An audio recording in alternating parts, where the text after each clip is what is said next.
ចូលបងប្អូនអរគ្នាក្នុងវីដេអូនេះចង់បង្ហាញអំពីការទិញសេវាកម្ម TikTok follower ដែលដើរលឿនបាទតើយើងត្រូវជ្រើសរើសសេវាកម្មមួយណាហើយយើងឆែកមើលសេវាកម្មយ៉ាងម៉េចទើបដឹងថាសេវាកម្មនឹងដើរលឿនហើយឆែកមើល quality និង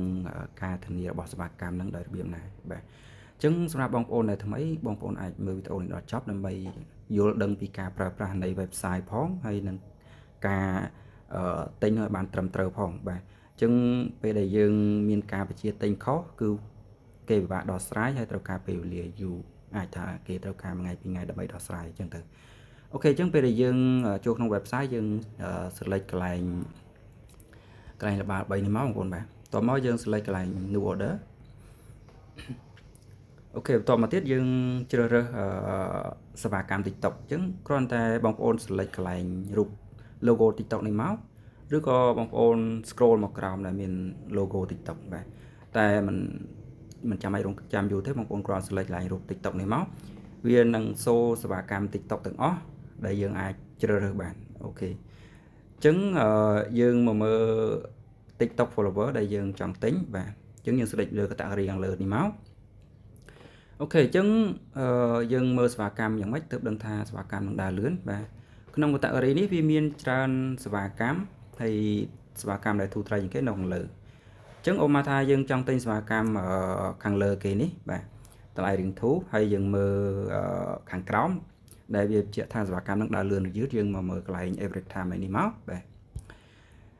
យ៉ាជាស្រ័យបងប្អូនបាទយ៉ាបាទជាស្រ័យ load ញ៉ៃដល់អូខេអញ្ចឹងពេលដែលយើង select លើសេវាកម្មហ្នឹងបាទយើងមកមើល average time ខាងនេះបាទយើងមើល average time នេះដែលគេបញ្ជាក់ average time ហ្នឹងចាំមានន័យថា order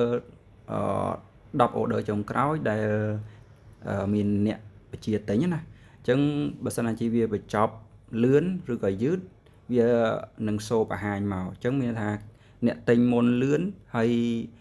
កន្លែង average time នេះវាសល់ម៉ោងតិចអាហ្នឹងមានន័យថាសេវាកម្មហ្នឹងវាដើរលឿនហើយបាទវាអាចបញ្ចប់ក្នុងរយៈពេល10ម៉ោងអញ្ចឹងណាbreak time ហ្នឹងវាមិននៅដដែលទេដោយសារមានការបញ្ជាទិញច្រើនឬក៏តិចបើសិនណាមានការបញ្ជាទិញតិចវានឹងសល់ម៉ោងតិចអញ្ចឹងយើងអាចទិញទៅលឿនបាទយល់ណាបងប្អូនបាទអញ្ចឹងអត់បាក់យល់ទេបើសិនជាកន្លែងហ្នឹងសល់ម៉ោងតិចសល់ម៉ោង2ម៉ោងឲ្យដើរលឿនទេបាទអញ្ចឹងសម្រាប់ការសេវាកម្មដែលដើរលឿនបងប្អូនអាចឆែកលេខហ្នឹងហើយចំពោះសេវាកម្មដែលមានguarantee ឬក៏មានការធានាអីយើងឆែកមើលក្នុង description នៃសេវាកម្មបាទ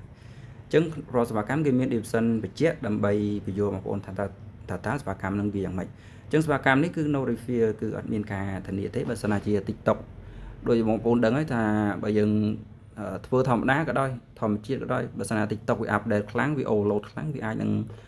ធ្លាក់ follow ឲ្យតិចតួចអញ្ចឹងទៅបាទអញ្ចឹងសេវាកម្មនេះគេអត់មានការធានាទេបើសិនណាគេធានាគេដាក់ refill 30ថ្ងៃ60ថ្ងៃអញ្ចឹងទៅមានន័យថាការធានាទៅលើ follower 30ថ្ងៃឬក៏60ថ្ងៃអញ្ចឹងបើ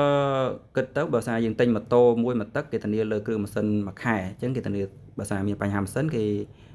ជួសជុលឲ្យអញ្ចឹងទៅតែនេះដូចគ្នាបាទគឺអត់បាក់យល់ទេបើស្អាមានការធ្លាក់ follower គឺយើងអាចស្នើឲ្យគេបំពេញបន្ថែមវិញបានអញ្ចឹងចំណុចសំខាន់វាអត់មានច្រើនតែមានសេវាកម្មនោះមានការធានាអត់ហើយសេវាកម្មហ្នឹងវាដើរលឿនអត់ហើយមួយទៀតចង់បញ្ជាក់កន្លែងimportant note កន្លែងសំខាន់ដែលយើងកត់សម្គាល់គឺយើងអាចយក link ដដែល order ក្នុងពេលតែមួយទេលុះត្រាតែ order លុះត្រាតែ link ដែលយើងកំពុងទិញហ្នឹងវា complete ឬក៏ cancel ឬក៏ cancel សិន cancel ហ្នឹងមានថាកាត់ order ណាអូខេអញ្ចឹងបើសិនណាជា order របស់យើងឬក៏ link របស់យើងវាកំពុងតែ in progress បាទ in progress ឬក៏ processing វាអត់ទាន់បញ្ចប់យើងមិនទាន់យក link នឹងដែរទិញទៀតឬក៏អត់ទាន់ឃើញវាបញ្ចប់ឬក៏វានៅ in progress ឬក៏នៅ processing យើងយក link នឹងទៅទិញសេវាកម្មផ្សេងឬក៏website ផ្សេងក៏វាអត់ដើរដែរបាទព្រោះអីវាប្រើ script តែមួយទេអញ្ចឹងរាល់ website ទាំងអស់គេបញ្ជាក់ក្នុងហ្នឹងណាបាទអញ្ចឹងបើយើងដាក់ link ដដែលក្នុងពេលតែមួយវាអត់ទាន់បញ្ចប់អាហ្នឹងក៏វាអត់ដើរដែរអូខេតែសម្រាប់ live stream វាអាចទៅរួចបាទ live stream Facebook live stream ណាបាទអញ្ចឹងសម្រាប់សេវាកម្មកន្លែងហ្នឹងបងប្អូនត្រូវតែមើលបញ្ជាក់បាទរាល់សេវាកម្មគឺគេដាក់បញ្ជាក់អញ្ចឹងបាទអញ្ចឹងនៅកន្លែងណាទៀត Đợtអត់មានអីពិបាកទេបងប្អូនបើនៅខាងក្រោមនេះគេបញ្ជាក់ថាសេវាកម្មហ្នឹងគេមាន refill 10ថ្ងៃអីចឹងទៅឬក៏ refill 30ថ្ងៃដោយសេវាកម្មនេះគេបញ្ជាក់ថា refill 10 day ហ្នឹងមានន័យថា10ថ្ងៃបាទគេធានាលើ10ថ្ងៃលើ follower បាទហើយសេវាកម្មទៀតនេះ30ថ្ងៃបាទនេះសេវាកម្មនេះគឺ30ថ្ងៃ refill 30ថ្ងៃបាទអូខេអញ្ចឹង